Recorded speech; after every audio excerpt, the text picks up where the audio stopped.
Hello and welcome to West Indian Wednesday. How you doing? Today on West Indian Wednesday, we're going to talk about the love that West Indians have for tea and their strong belief in its healing properties.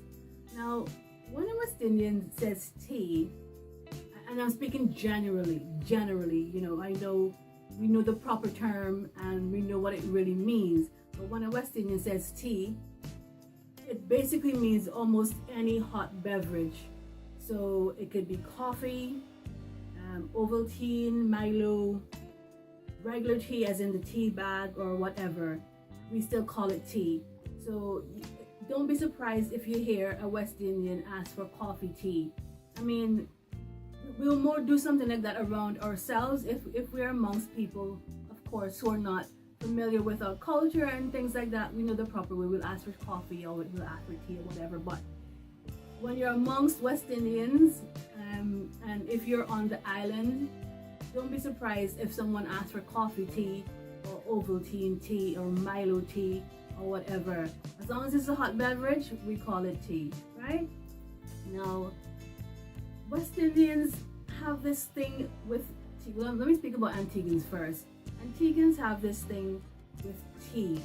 Now, from the time you're a baby, after you've done your milk, your formula, all of that, before you even get onto solid foods, an Antiguan mother or grandmother will get you started on some tea.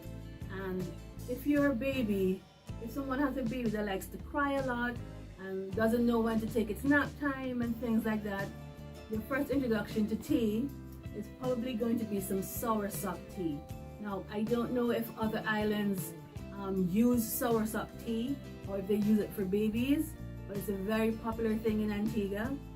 Soursop tea is known for things like, well, first of all, you give it to babies because it helps them sleep, right? You can't give them too much. You give them just enough to keep them calm and help them go to sleep. So people mostly give their babies some soursop tea, at a certain point in time in the night when, it's time for them to go to bed, the parents want to get some rest. It's time for that soursop tea, right?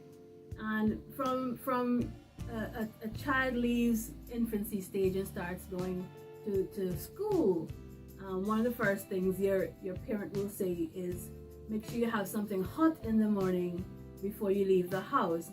I don't know why that belief is. Some people, as a result of that, to this day, don't like tea, don't like any form of hot beverage, they just can't drink it. And some people are the total opposite, like myself sometimes. I just don't feel right if my day doesn't start with something hot. I love a good tea myself. I'm more of a herbal tea, but I'm a coffee person as well. I just need something hot in the mornings, I think, to start my day. And I know, like, a lot of West Indian people were probably raised that way. Your mother or your grandmother or your aunt, some female relative might say something like, you need to have a hot cup of tea in the morning, bring up the night gas. That's a very popular term, bring up the night gas. We're not going to go into what that might mean, but yeah. And I think it's a very good way to start the day.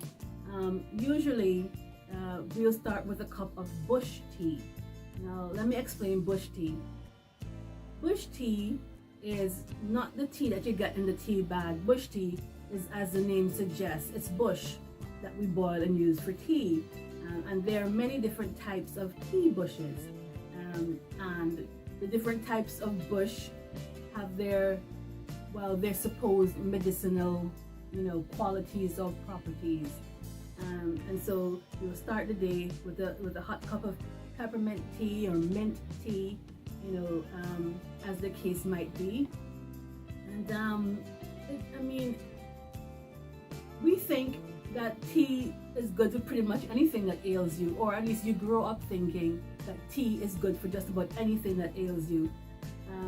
My earliest memories, being sick, having a cold or something, drink some bush tea. You boiled up some sort of concoction, whether it's some soursop tea with some lemon leaves or some nunu balsam, whatever type of bush it is, they boil it up and you have some tea. But you better believe that it works, in no time your cold is gone. You have some gas, you drink some tea. You have a headache, you drink some tea. Your belly hurting you, drink some tea. You have PMS, have some tea. Are you in a coma? Have some tea. You know, I mean, I'm making fun, but seriously, just about anything that goes wrong or ails you, there's a West Indian out there somewhere that thinks tea will be the cure-all, you know. Even if you break your foot and you're in serious pain, somebody will say, go make them some tea. You know, that's supposed to make you feel better. Some West Indians think that tea can solve or cure just about anything, you know. Cold, drink some tea. Fever, flu, heartbreak, you're feeling lonely, drink some tea. You know, about to pass out, have some tea. If somebody just pass out, go make them some tea. I mean, tea cures everything.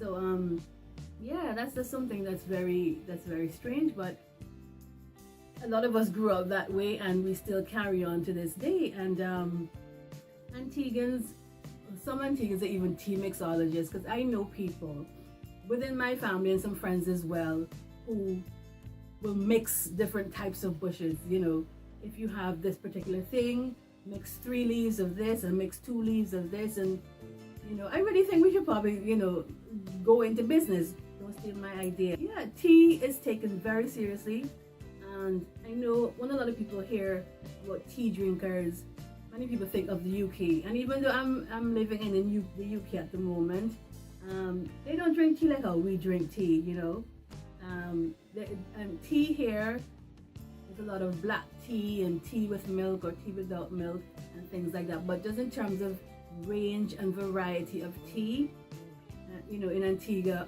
and in the rest of the islands as well, we have a wide variety. And you can just go outside. You can just go outside and find the types of bush and make your tea, you know. So I find that that's quite good. And as I might have mentioned in the previous one of my earlier vlogs as well, I mentioned my extreme disappointment in not being able to access, you know, some of those tea bushes here as well. So that might be something for me to work on in the near future in remedying that situation. But for my viewers there who are from other islands, I know I have some Jamaican friends and some friends from Barbados and Trinidad and things like that. Do you guys remember growing up with this thing that tea is the cure-all? What types of tea do you remember drinking, or what types of tea do you still drink? Let me know. Hit me up in the comments and let me know.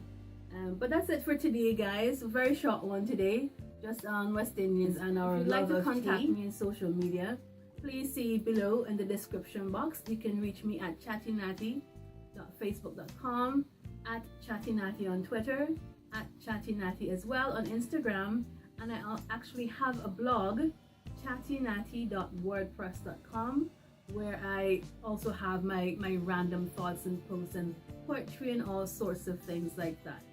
All right, but thanks so much for watching, guys. You have a great week, have a great weekend, and I'll see you next time on West Indian Wednesday. All right, take care, walk good, bye.